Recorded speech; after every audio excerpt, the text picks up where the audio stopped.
Bom dia, boa tarde, boa noite, turma, tudo bem com vocês? Beleza? Vamos para mais uma aula da disciplina superior, vamos lá então. Vamos atacar hoje de História A.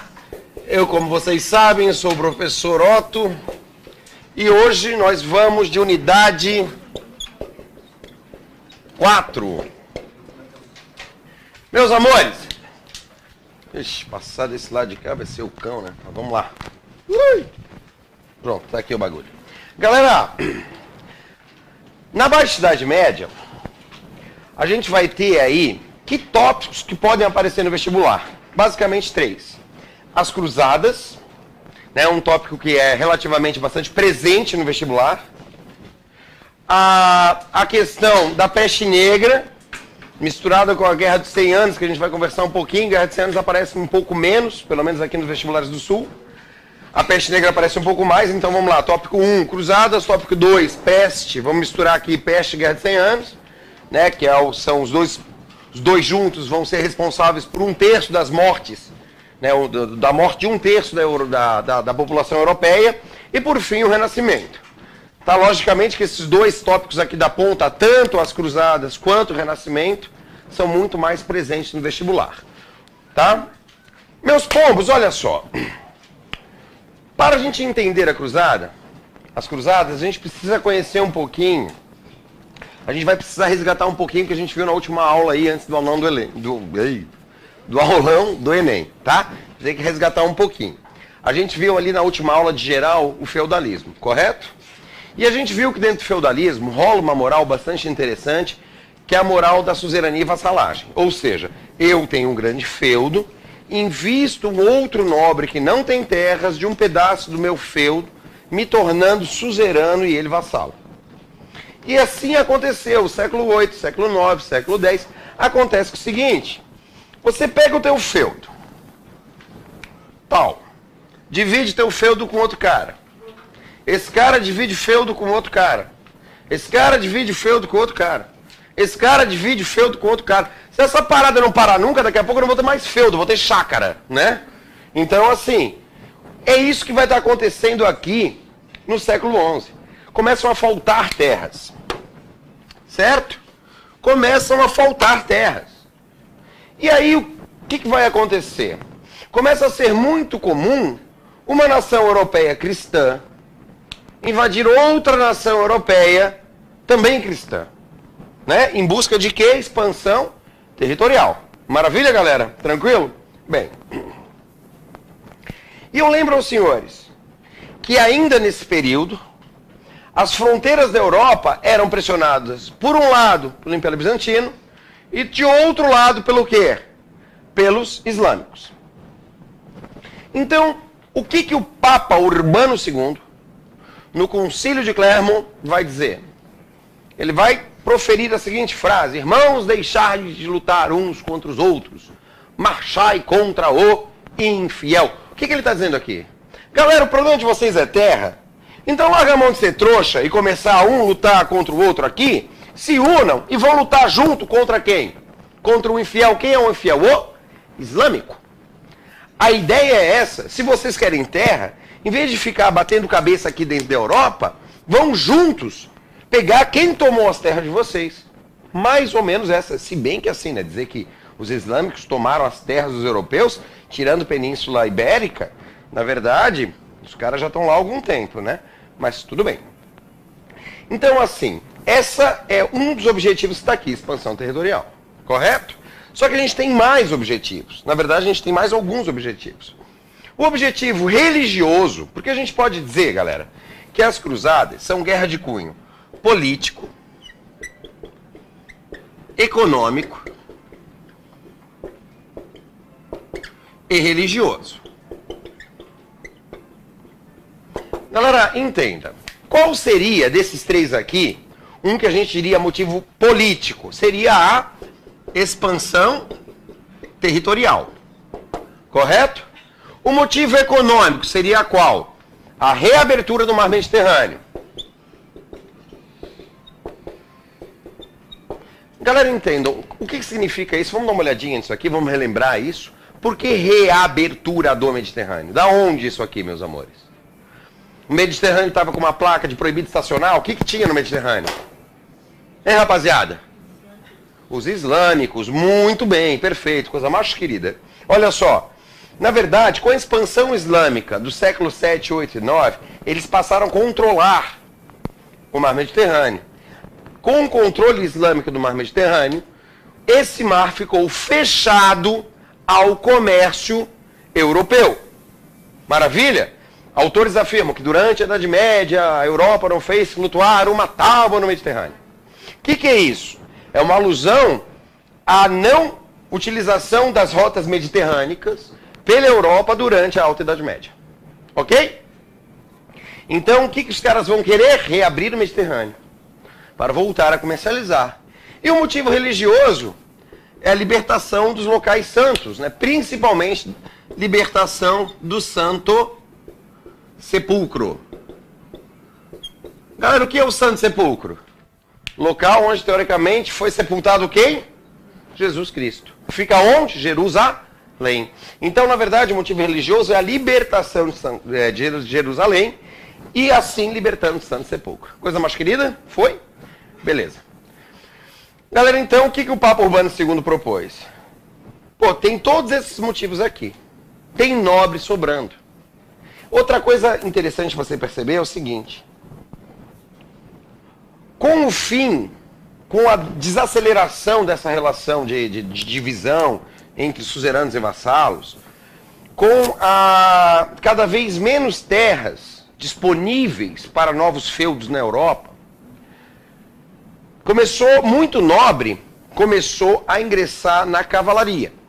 E a gente viu lá, nas 3 ordens medievais, que o clero luta, que o clero ora, que os servos trabalham e os nobres fazem o quê? Eu já falei, lutam. Então começou a ter uma cavalaria imensa na Europa. Ou seja, os caras querem lutar, só não sabem com quem. Ao mesmo tempo, um período aqui da Alta Idade Média de relativa paz interna na Europa e a descoberta de técnicas como o uso do arado de ferro e outras técnicas acabaram gerando um aumento da produção que gerou um aumento populacional. Então, na Alta Idade Média, a gente vai ter um aumento populacional na Europa. Então, que começou a faltar terra, inclusive para servo trabalhar. Senhores feudais não aceitavam mais servos, começou a sobrar não só nobre, como também pessoas comuns, que não conseguiam mais encontrar feudos para trabalhar como servos. Ok? O que está acontecendo aqui então? Está sobrando gente, está faltando terra. E é justamente essa reunião que vai proporcionar as cruzadas. Falta de terras, nobres sobrando, povo sobrando. Vamos pegar esse povo, vamos pegar esses nobres e vamos partir para onde? Para Jerusalém. Então assim, galera, os nobres, vamos lá. Os nobres buscavam o que? A gente já viu. Eles buscavam terras e prestígio, né? Terras e prestígios. E os pobres que iam lá, os pobres, né? Os caras que não tinham onde cair morto, que iam lá junto com esses nobres, serem soldados desses exércitos. Buscavam o que, galera? Buscavam o quê?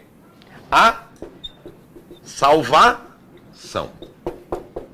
Que era prometida a eles, né? Se você, dizia o que para essa galera? Se você for, você terá sua alma salva. Então é o seguinte, a população ia em busca da salvação e os nobres iam em busca de terras, ok? Galera, a gente vai ter várias cruzadas. Várias. Cruzadas oficiais e cruzadas heréticas.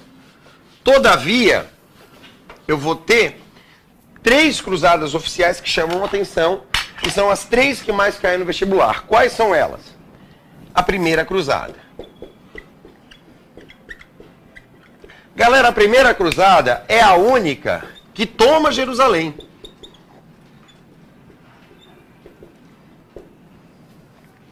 E sabe o que os cristãos fazem uma vez que invadem Jerusalém? Matam tudo que se mexe lá dentro. Ok? Só que assim, né? Tu tem território árabe, Jerusalém. Os caras entraram e tomaram Jerusalém.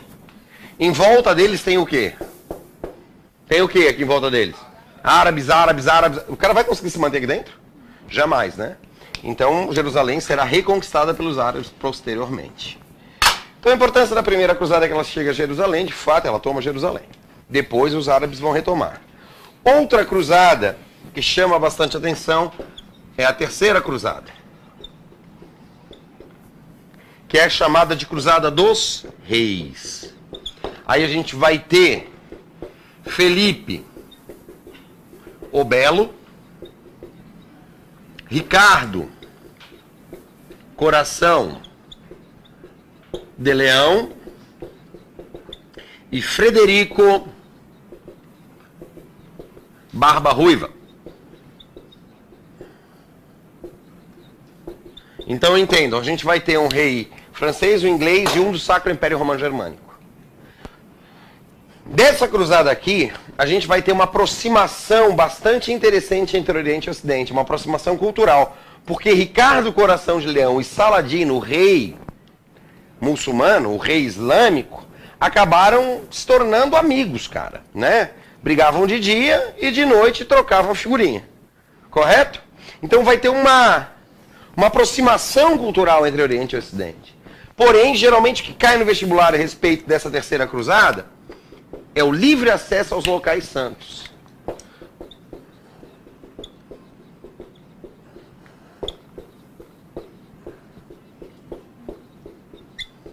Vocês sabem o que é isso aqui, galera? Livre acesso aos locais santos?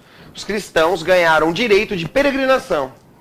Então o cara se identificava na porta de Jerusalém, dizia, eu sou cristão, e ele teria o direito de fazer a peregrinação ao Santo Sepulcro. Ok? Ainda que Jerusalém estivesse sob domínio árabe. Maravilha? Agora, a quarta cruzada é a Cruzada dos Mercadores de Veneza. E essa cruzada a gente precisa conversar dela com um pouco mais de carinho, porque ela é muito presente no vestibulares e é um pouco mais complicada. Vamos lá, quarta cruzada.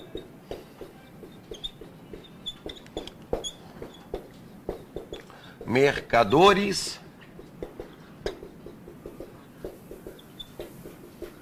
Mas para explicar isso aí, eu preciso explicar para vocês rapidinho uma coisa que aconteceu antes. Que é uma briga entre Oriente e Ocidente. Galera, olha só, uma coisa chamada Cisma do Oriente. Já ouviram falar nisso aqui, galera? Isso aqui é o racha da Igreja Católica. Seguinte, em 476 caiu o Império Romano, correto? Correto ou errado? Correto ou errado? Mais ou menos, né? Caiu o Império Romano ocidental. O Império Romano Oriental só vai cair em 1453. Então aqui no Oriente eu ainda tenho Império Romano. Na verdade, o Império Romano Oriental vai passar a se chamar Império Bizantino, mas é ele. Tá? Bem. O Papa tá onde? No Oriente ou no Ocidente? Hein, galera? O Papa tá onde? Qual é a sede da Igreja Católica? Opção A, Constantinopla. Opção B, Roma. Qual é a sede, galera? Roma. Maravilha. Então tá onde? No Ocidente. Ok? Tranquilo, coisa mais querida? Massa. Presta atenção, galera.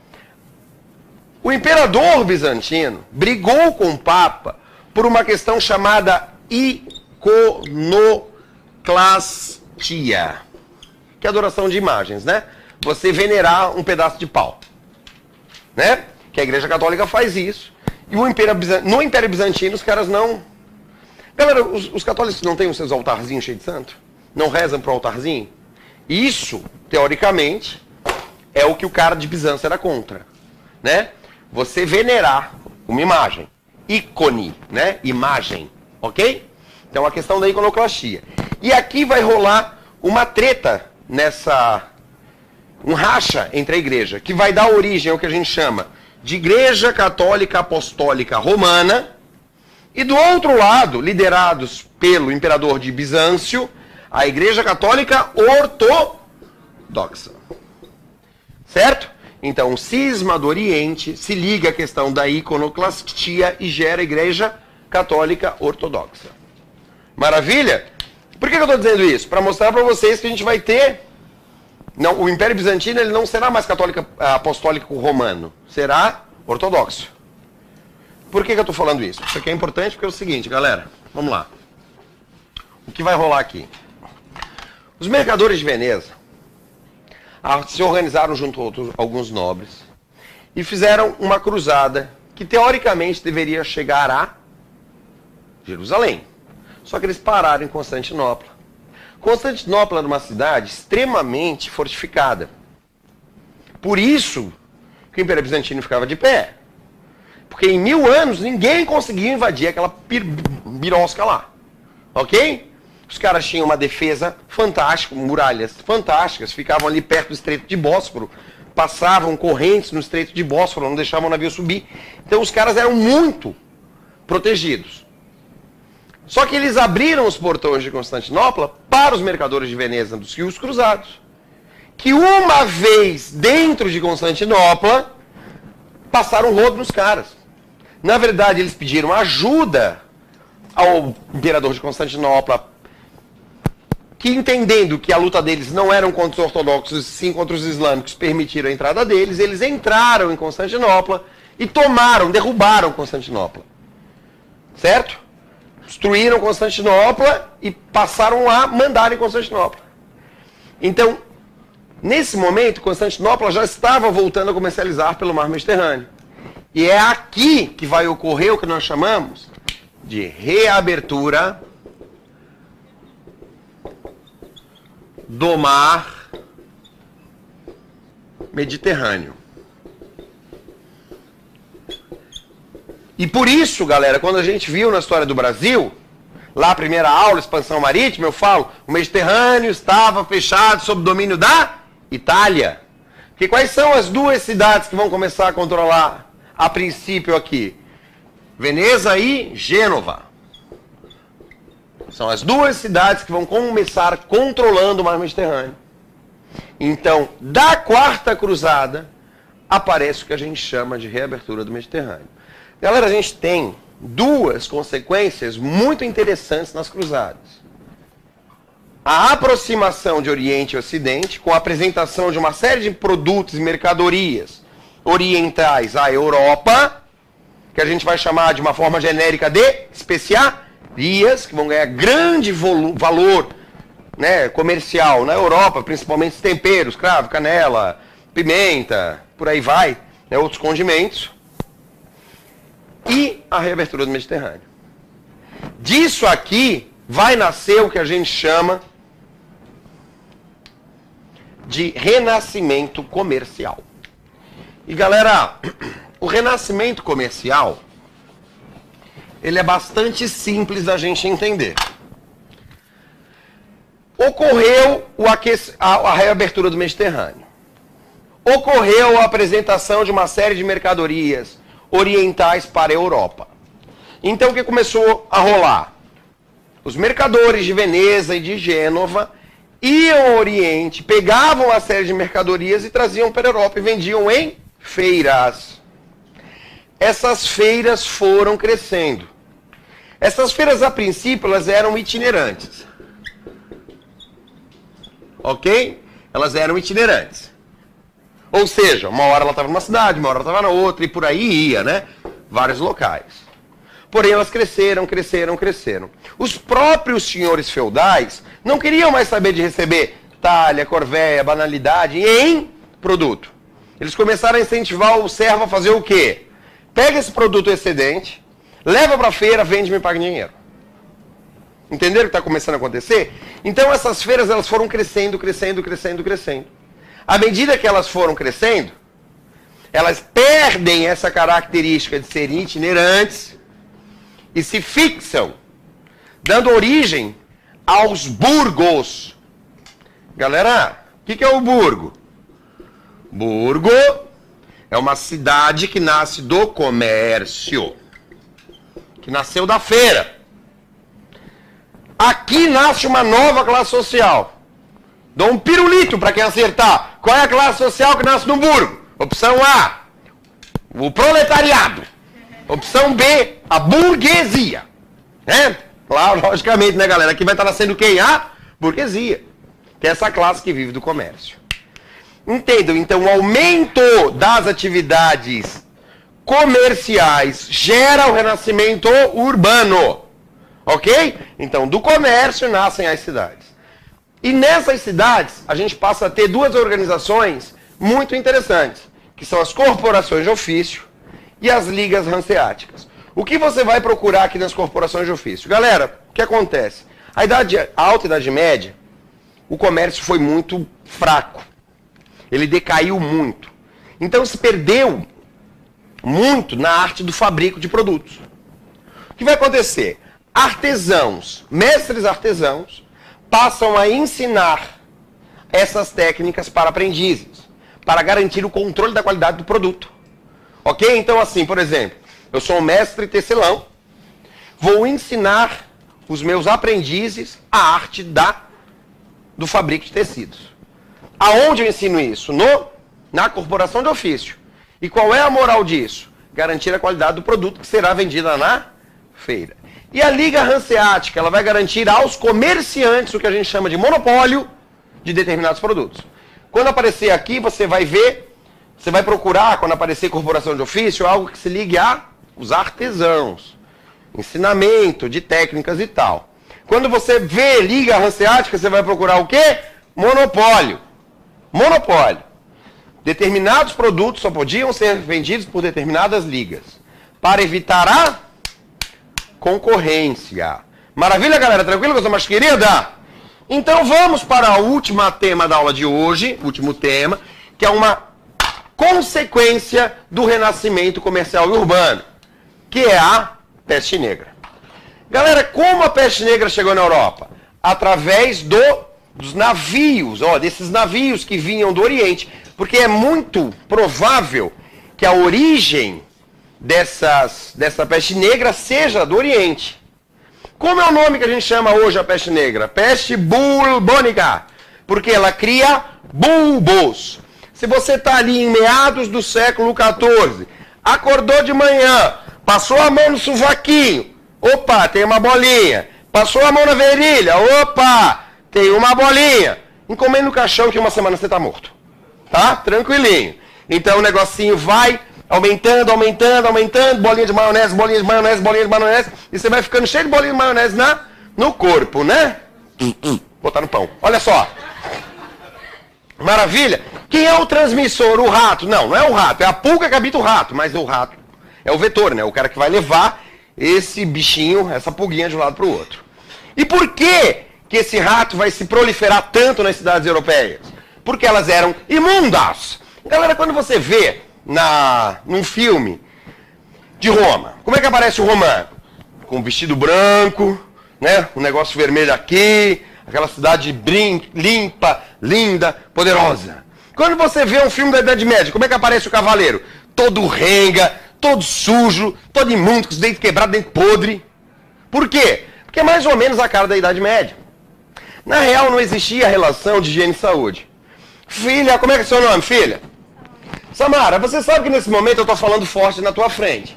Então, na verdade, milhares e milhares e milhares de gotículas estão saindo da minha boca e grudando na tua cara. Correto? Então, assim, eu tô com gripe, é muito provável que amanhã você acorde cheio de ranho. Ok? Tranquilo. Ok? Você tá vendo o bichinho sair da minha boca? Pra grudar na tua cara? Tá vendo? Não, o medievo também não via. Então ele também não sabia. Ok? Como, por exemplo, o que aconteceu numa cidade. Existia em determinada cidade na Europa um poço. Só que esse poço ficou meio vazio, eles abriram outro poço do outro lado da cidade. E pessoas começaram a morrer de peste.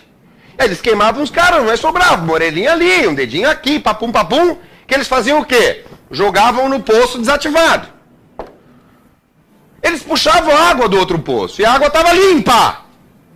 Porém, o mesmo lençol freático, a cidade inteira desapareceu. Ou seja, não sabiam que a água transmitia doença. Não sabiam que nesse momento eu estou babando na sua cara, na verdade. Você não ri não, porque eu estou babando na sua também, desgraçado. Ó. Né? Ela vai se proteger. Não, não tem problema. Esfrega, que é baba do saber, tu aprende, tá, fia? Né? Garantia de passar no vestibular. Maravilha, galera. Entenderam isso? Outra coisa, como é que era o saneamento básico? Né? Como é que era o esgoto? O esgoto era o seguinte, meu irmão. O camarada acordava com o urubu pinicando. Fazia o quê? Dava sua cagadinha ali no pinico. Dava sua cagadinha no pinico. Ia até a janela e ó, vup, deu. Eis que ia você passando lá embaixo que é uma chuva de merda, bluft. Problema é isso? Você vai ficar muito bravo pra processar o cara? Nada, né, brother? Milho. Quer dizer, não existia essa preocupação com a higiene. Entendeu? Posso mostrar pra vocês? Vocês sabem que um homem educado, quando anda com uma dama, sempre coloca ela pelo lado de dentro da calçada, na verdade, e anda aqui por fora, né? Ela por dentro e o camarada por fora. Por quê? Para o carro não atropelar, correto? Não, meu querido, isso aqui nasceu na Idade Média. É porque a merda descreve uma parábola que passa por cima da cabeça da mulher e cai na do cara. Ou seja, desde a Idade Média, a gente recebe cocô na cabeça por causa desse gênero maldito. Tá? Entenderam, galera? Então, assim, não havia essa relação de higiene e saúde. E a peste bubônica foi-se... Né? Aqui tem um mapinha que depois você olha em casa com carinho, que mostra a evolução da peste negra. Galera, a peste negra dizimou 1/3 da população europeia. Não é brincadeira, não. Cidades inteiras desapareceram. Quer dizer, 1/3 somado, né? Somado à Guerra dos 100 Anos. Que é aquela guerra entre Inglaterra e França, pelo controle da coroa francesa. A guerra aqui, essa Guerra de 100 Anos, que é a grande heroína dela? Joana d'Arc, né? A mulher que, segundo alguns, começou o feminismo, pois queimou o sutiã na fogueira, tá? Não, mentira, gente, tem nada a ver com as calças, é porque um aluno uma vez colocou uma coisa dessa, ela falou, né? Quem é a Joana d'Arc? É a mulher que inventou o feminismo, ela não queimou o sutiã, professor. Eu falei, se ela tava de sutiã, ela queimou, tá? Não tenha dúvidas.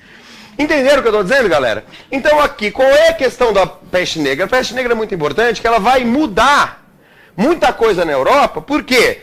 Lembra que eu falei que na Alta Idade Média a gente teve um grande crescimento demográfico? Pois é, na Baixa Idade Média a gente vai ter o quê? Uma retração absurda, né, em relação à demografia. Quais as consequências disso? Temas da nossa próxima aula. Um beijo para vocês, vejo vocês na semana que vem. Tchau, tchau.